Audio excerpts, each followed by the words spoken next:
नाहीच खवा बनवण्याचं यंत्र पहिलं यंत्र आपण भिलवडीत बसवलं गेलं. वा. आज आता दुसरं आणखी आता इंद्रनीलनी मगाशीच सांगितलं की पॅकेजिंग मशीनमध्ये म्हणजे अख्ख्या भारतामध्ये पहिल्यांदा पॅकेज पाऊच मिल्क हे पुण्यामध्ये पहिलं लॉन्च केलं गेलं. म्हणजे या प्रत्येक गोष्टीमध्ये आम्ही इनोव्हेटिव्ह म्हणजे प्रत्येक वेळेला एक काळाच्या पेक्षा पुढं जायचं आणि जास्तीत जास्त आमच्या कंझ्युमरना आमच्या ग्राहकांना उत्तम असे प्रॉडक्ट आणि वाजवी दरामध्ये द्यायचा आमचा खूप मोठा प्रयत्न असतो. बरं, इंद्रनीलला एक विचारतो की फ्रँचायझी आपण देत नव्हतात, फक्त आमच्या दुकानात या, आमच्या वेळेतच या आणि घ्यायचं तर घ्या, असा म्हणजे चांगला नम्र दृष्टिकोन होता. असं असताना अलीकडे फ्रँचायझी बऱ्याच दिल्या गेलेल्या आहेत. क्रायटेरिया काय होता? एकूण फ्रँचायझी किती असतील? आता पुण्यात 20 फ्रँचायझी आहेत आणि 2 कंपनी ओन्ड आउटलेट्स आहेत. बरं. तर त्याच्यामुळे पहिली फ्रँचायझी जी होती ती आपण 1987 मध्ये दिली. त्याच्यानंतर 1990 to 2000 या काळात फ्रँचायझी देण्याचा स्पीड कमी होता, पण 2007 पासून फ्रँचायझी हा बिझनेस खूप जास्त प्रमाणात वाढवला गेला. बरं. आणि आता असं आहे की रेव्हेन्यू वाईज बघायला गेलं तर franchises contribute more than company on stores. त्याच्यामुळे तेवढा बिझनेस फ्रँचायझीजमधनं पण आता जनरेट करता येतो. तुमच्या पुण्यातल्या आणि अन्य दुकानातल्या आणि ह्याच्यातनं एकूण किती कर्मचारी काम करत असतील? पुण्यात कंपनी ओन स्टोर्स दोन्ही जर का बघितले तर त्याच्यात साधारण 150 लोक काम करतात आता. बरं. आणि पुण्यातल्या फॅक्टरीज सगळ्या बघितल्या तर साधारण 450 लोक कामं करतात. बरं. या फॅक्टरीज कसल्या आहेत? या फॅक्टरीज मेजर म्हणजे तिथे मिठाईचं सगळं मॅन्युफॅक्चरिंग होतं, म्हणजे की पेढे, बर्फी, लाडू, गुलाबजाम किंवा या सगळ्या जे गोड पदार्थ आहेत ते आहेत. तर ते करणारी 3 युनिट्स आहेत डेडिकेटेड. एक युनिट जे आहे ते डेडिकेटेड फक्त नमकीन आणि बाकरवडी या गोष्टीचं मॅन्युफॅक्चरिंग करत आहे. आणि आता 5वं युनिट नुकतंच आम्ही बांधलेलं आहे, ते म्हणजे 1 लाख स्क्वेअर फीटचं पूर्ण एक्सपोर्ट ओरिएंटेड युनिट आहे. तर ते परत पूर्ण हायली ऑटोमेटेड युनिट आहे आणि आम्ही आता बऱ्यापैकी प्रमाणात या सगळ्या ठिकाणी नो हँड टच पॉलिसी वापरतो. त्याच्यामुळे हायजीन मेंटेन करायचं काम सर्वात जास्त प्रमाणात केलं जातं. बरं. मला एक सांगा विश्वासराव, तुमच्याकडच्या गोष्टी चवीनं म्हणजे साधं आपण म्हणू आंबावडी तुमचीच का आवडते? तर ती केव्हाही घेतली तरी वरती ओलसर असते, तिच्या कोरड्या वड्या झालेल्या नसतात. तर तुम्ही हे मेंटेन कसं करता आणि तुमच्या पदार्थाची बनवल्यानंतर चव तुम्ही घेता का घरातल्यानं देता? म्हणजे आंबा बर्फीमध्ये आम्ही बॅकवर्ड इंटिग्रेशन पण खूप केलं आहे. आंबा बर्फीसाठी लागणारा जो आंबाचा रस असतो आणि आंबा मावा असतो, तो आंबा मावा पण आम्ही आमच्या फॅक्टरीतच बनवला जातो. आणि खवा आणि आंबा असा आता आंब्याचा सीझनच आहे आणि तो असा खरपूस भाजलेला खवा आणि खरपूस म्हणजे आमरस, आटवलेला आमरस, अशी आंबा बर्फी, आंबा वडी नाही तर ती अशी आंबा बर्फी आम्ही बनवतो आणि ती मग 24 लोकांच्या पडते. आणखी एक मला सांगायचं असं आहे की आम्ही बॅकवर्ड इंटिग्रेशनवर खूप विचार करतोय आणि एक फार्म टू फोर्क अप्रोच, म्हणजे शेतकऱ्यांच्या दारातून, शेतकऱ्यांच्या गायीपासून ते कंझ्युमरच्या घरापर्यंत जे काही फूड प्रॉडक्ट्स आम्ही बनवतोय ते जास्तीत जास्त निर्भेळ असावेत, त्याच्यात चांगली क्वालिटी असावी आणि ते कंझ्युमरला रास्त दरात मिळावे, याच्यासाठी खूप आम्ही प्रयत्नशील राहतो. बरं. तुम्ही अंजलीताई आपल्या उद्योगामध्ये निर्माण होणाऱ्या या सगळ्या पदार्थांची चवीनं खिरवणाऱ्या पैकी आपण आहात, तर तुम्ही स्वतः त्याची चव कधी घेता आणि घेतल्यानंतर जी काय मत असेल ते स्पष्ट इकडे कळवता का? नक्कीच. आमच्या तर सगळ्यांचे नाकं फार तीक्ष्ण आहेत. कशाही कुठल्याही गोष्टीला वास आला आपल्या वाटतं काय खा ना, एवढं काय होतं त्याला. नंतर वाटतं रे नाही आपण ग्राहकांना पदार्थ उत्तम देण्यावर त्याला कणभरचा वास येता कामा नये. त्यामुळे जरा इकडचं इकडे झालं तरी लगेच आम्हाला टोला बसा आहे काय काय असं झालं होत नाही शक्यतो, कारण आम्ही आता तरबेज झालोय त्याच्यात पण त्यामुळे नाकं तीक्ष्ण असल्यामुळे कसं आम्हाला तरबेज कसं झालं नाहीये हे सांगण्यात का खरं नाही. आता माझ्या लग्नास 29 वर्ष होतील. आम्हीच एक मध्यमवर्गीय कुटुंबातून आलेली आहे, मध्यमवर्गीय संस्कार घेऊन आली आहे. तक्रार करायची नाही असं एक संस्कार आई वडिलांचे, कष्टाळू आई वडील. माझे सासू असे अतिशय कष्टाळू आहेत. आम्ही खूप शिकलो. म्हणजे आमचं एकत्र कुटुंब नाही आहे, म्हणजे न्यूक्लिअर फॅमिली नाही, येणं जाणं खूप, पण एकत्र कुटुंब पहिल्यांदाच येतं यांच्याकडे मी आले त्यावेळी. पण माझे सासरे पहाटे उठून पहिला स्वयंपाकघराचा केर काढणार, स्वतःच्या चहा ठेवणार. कारण त्यावेळी बिलवडी स्टेशनला काहीच नव्हतं, म्हणजे गावात आमचा वाडा होता, बिलवडी स्टेशनला माळरान होतं पूर्ण, काहीच नव्हतं तिथे. तर ते सासूबाईंचे कष्ट त्यांना माहिती असायचे. कारण एखाद वेळेस जर माणसाली नाहीत कामाला तर दुधाचा, आणि आम्ही सुद्धा रेल्वे थांबवायची 3 मिनिटं फक्त रेल्वे थांबाय, ते सुद्धा 10 वेळा अर्ज करून सरकारला सांगून 3च मिनिटं रेल्वे थांबते अजूनही महाराष्ट्र आणि कोयना. त्याच्यात ते दुधाचे कॅन पहिले पुण्याला पाठवताना भरायचे. तर माणसाला तर सासूबाई आमच्या गाडा ढकलत त्यांच्यावर गेल्यात, इतके कष्ट केलेले आहेत त्यांनी, त्यांची आम्हाला खूप जाणीव आहे. आणि त्यांच्याकडनं आम्ही ही गोष्ट शिकलो, कुठलंही काम कमी नसतं. ते आमच्या सासूबाईंना हातात कॉफीचा कप द्यायचे. मला इतकं वेळ किती शिकण्यासारखं आहे. चहाची भांडी आपले पण विसळून टाकायचे. आपण येणार ना बाई 8 वाजता विसळेल ना ती. ही परंपरा तुम्ही चालवलीत का पुढे? हो, चालू केअर नाही काढत पण चहा तरी करतो. मला एक सांगा, सासरी बुवा ज्यांचा उल्लेख आपण आता केलात, यांचं नानासाहेबांचं वय काय? आत्ता 82 वय आहे, पण त्यांचं वय 16 वर्ष आहे. कारण ते तरुणाला लाजवतील एवढं आमचे सासू सासरे काम करतात. प्रचंड स्टॅमिना. आणि लग्न झाल्यापासून फक्त 2, आता एकत्र कुटुंब, 2 वाजेपर्यंत जेवण व्हायचे. आणि ही 2:45ला चहा, म्हणजे धावत वरती जायचं 10 मिनिटं, सारखं घड्याळ बघायचं, खाली जायची वेळ झाली, 2:45चा चहा झाला की इतकी ती मनात फिक्स. अजून आम्ही आता एक 10 वर्ष आली वेगळं झालो. सगळं छान असतानाच सासरे म्हणले आता सगळ्यांनी वेगळं राहा, सगळे आनंदी आहे, जावांचं जमतंय तोपर्यंत. पण ते मनात इतके संस्कार फिक्स आहेत. अर्धा 1 तास, अरे बापरे केवढा वेळ वाया झाला, आज 1-1.5 तास झोपले मी. पण ती गरज होती, हे मनाला पटत नाही. कारण ते इतके डीप संस्कार झाले तिथे सासरी आल्यापासून, वेळ फुकट घालवायचा नाही. हा भाग मला इंद्रनील तू जरा थोडं सविस्तरपणे हे सांग की तुम्ही सगळ्या नव्या शिक्षित पिढीनं हा सगळा जो माल आहे आपल्या इथे तयार होणारा खाद्यपदार्थ हा नाशवंतही होण्याची शक्यता असते. तो होऊ नये म्हणून, त्याला वास लागू नये म्हणून, त्याची क्वालिटी उत्तम टिकावी म्हणून, परदेशस्थ वगैरे सगळ्या ठिकाणी तो नेमका त्याच क्वालिटीचा जावा म्हणून तुम्ही अत्याधुनिक काय काय प्रकार केलेत, काय काय तऱ्हेची अत्याधुनिक मशिनांचा उपयोग केलात? कसं आहे, माल रोज त्याच पद्धतीने त्याच क्वालिटीचा देण्याकरता एक म्हणजे डेटा गॅदरिंग खूप महत्त्वाचं असतं.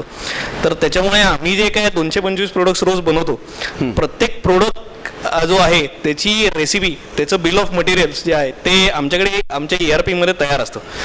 तर त्याच्यामुळे कुठलाही प्रोडक्ट बनवायचं म्हटलं तर त्याचं प्रोडक्शन प्लॅनिंग टाकल्यानंतर त्याचं रॉ मटेरियलचं कन्झम्पशन कसं होणार आहे हे आम्हाला माहिती असतं.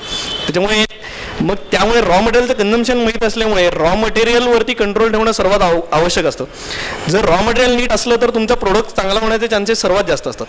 त्यामुळे आमच्याकडे आता जसं आम्ही ISO 22000 सारख्या क्वालिटी मेजर्स राबवले, त्याबरोबर आम्ही रॉ मटेरियलचं ओव्हरऑल टेस्टिंग, त्याचं क्वालिटी अश्युरन्स आणि वेंडर डेव्हलपमेंट ह्याच्यावरती खूप जास्त प्रमाणात काम केलं.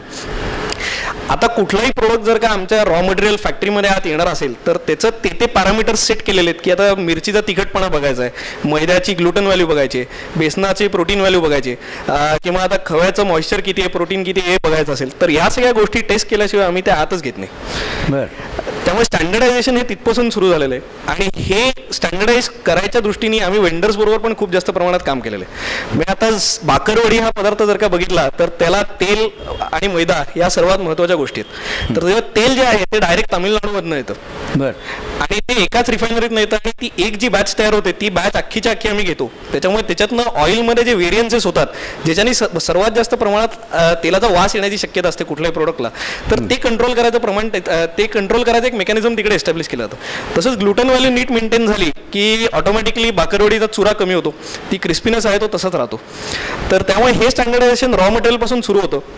त्याचबरोबर प्रोसेसमध्ये पण खूप जास्त सगळ्या गोष्टी डिफाईंड आहेत की किती टेम्परेचरला किती सेकंद गरम करायचं, किती सेकंद हलवायचं, किती सेकंद मिक्स करायचं, तेव्हा शुगर सिरप जर का असेल तर त्याची ब्रिक्स व्हॅल्यू काय ठेवायची, किंवा आता साखरेचा पाक सुद्धा आमच्याकडे फॅक्टरीमध्ये ऑटोमॅटिकली बनतो. त्याच्यावरती PLC ड्रिव्हन मशीन्स आहेत. त्याच्यामुळे आम्ही फक्त किती तार, म्हणजे घरी आपण बघतो की तार किती आली आहे साखरेच्या पाकाची, तर त्याला ब्रिक्स व्हॅल्यू असा प्रकार आहे.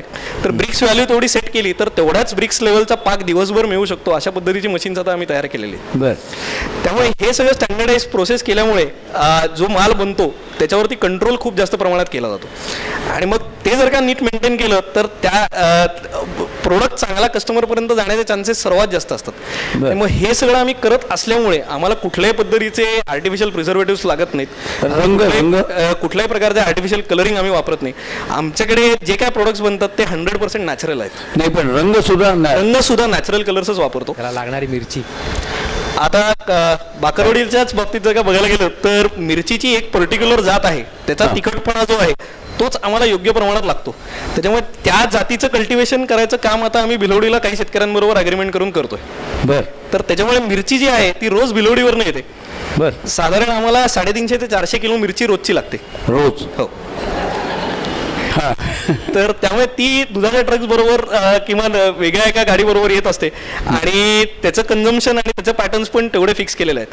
त्यामुळे खूप जास्त प्रमाणात स्टँडर्डायझेशन केलंय म्हणून आम्हाला प्रोडक्शन कॉन्स्टंट ठेवून सेम पद्धतीचं आउटपुट रोज देणं शक्य आहे. बरं, मध्येच मी पुढच्या प्रश्नाकडे जाण्यापूर्वी आधीच्या दिव्याच्या गोंधळामध्ये एक छोटीशी 5 मिनिटाची चित्रफित बघायची राहिली होती, ती आधी दाखवायची विनंती करतो आणि तिला जोडूनच 3.5 मिनिटाची क्लाउड टू काऊ ही पण चित्रफित पाठोपाठ, काउस टू क्लाउड ती पण चित्रफित पाठोपाठ पाहूया, म्हणजे मग पुढे गप्पा मारायला अधिक सुलभ जाईल.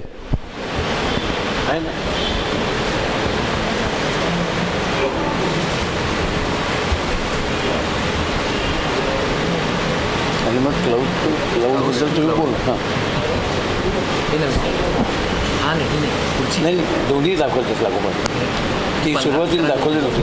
मग पहिली नका दाखवू बरं का. त्यांचं म्हणणं आहे पहिली इतिहासाची आपण दाखवायला नको, त्यामध्ये वेळ बराच जाईल, ते त्याबद्दल बोललेलेच आहे. डायरेक्ट दुसरी दाखवा छोट्या 4 मिनिटाची.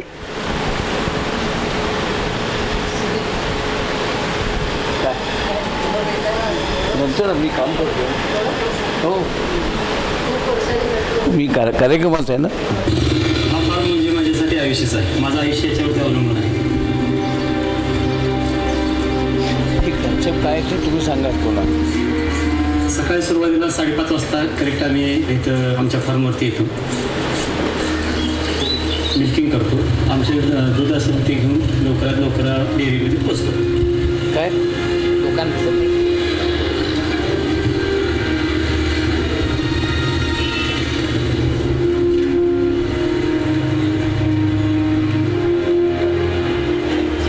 produces somewhere around 400,000 liters of milk every day.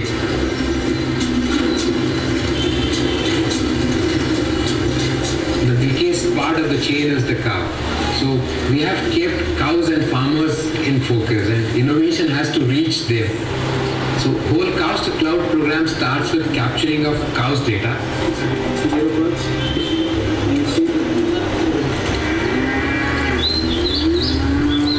All data is kept on our Dell Technologies cloud and dispersed to our farmers through SMS and through the web.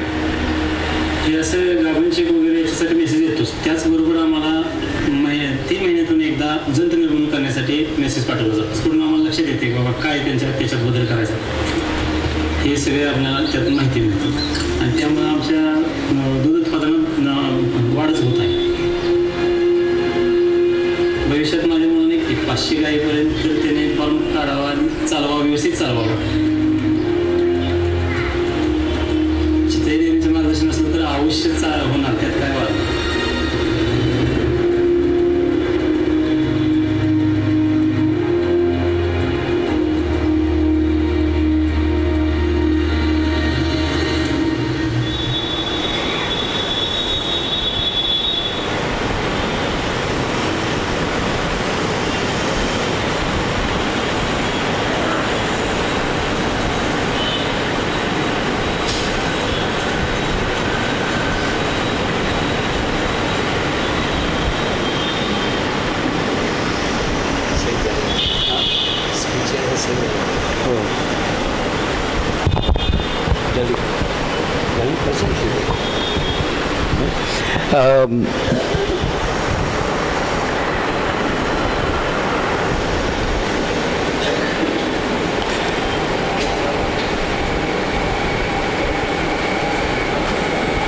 Me विश्वासरावांना cows to cloud ही संकल्पना जरा आमच्यासारख्या सगळ्यांना या चित्रफितीतनं नेमकी कळत नाही. जवळजवळ 10,000 farmers रोज आम्हाला दूध देतात आणि त्यांच्या गायी आणि त्याच्या प्रत्येक त्यांची लाईफ सायकल मॅनेजमेंट जी आहे, प्रत्येक गाय ती विते, तिला तुम्हाला इन्सिमिनेट करावं लागतं, तिची हेल्थ इन्फॉर्मेशन तुम्हाला द्यायला लागते, त्याला न्यूट्रिशन तुम्हाला मॅनेज करायला लागतं. या सगळ्या गोष्टी म्हणजे आपण बघितलं तर माणूस हा सुपर कम्प्युटर आहे, पण त्याला कीबोर्ड आणि माऊस नाही आहे. तर माणसं ऐकू येते मागे, माझा नाही यांचा नाही येत. हॅलो हॅलो चेक करा एकदा बघा.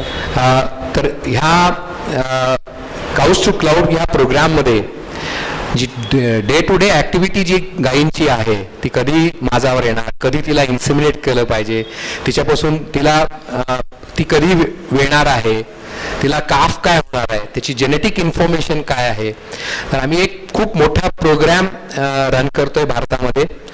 जवळजवळ दरवर्षी म्हणजे भारत हा दुधामध्ये सगळ्यात जास्तीत जास्त दूध हे भारतामध्ये बनलं जातं, पण नंबर ऑफ काऊजमध्ये, नंबर ऑफ गायीमध्ये आपण कमीत कमी आहोत. म्हणजे साधारण अमेरिकेमध्ये 12,000 लिटर दूध देणारी गाय आहे आणि भारतामध्ये ती फक्त 1200 ते 1500 दिली जाते.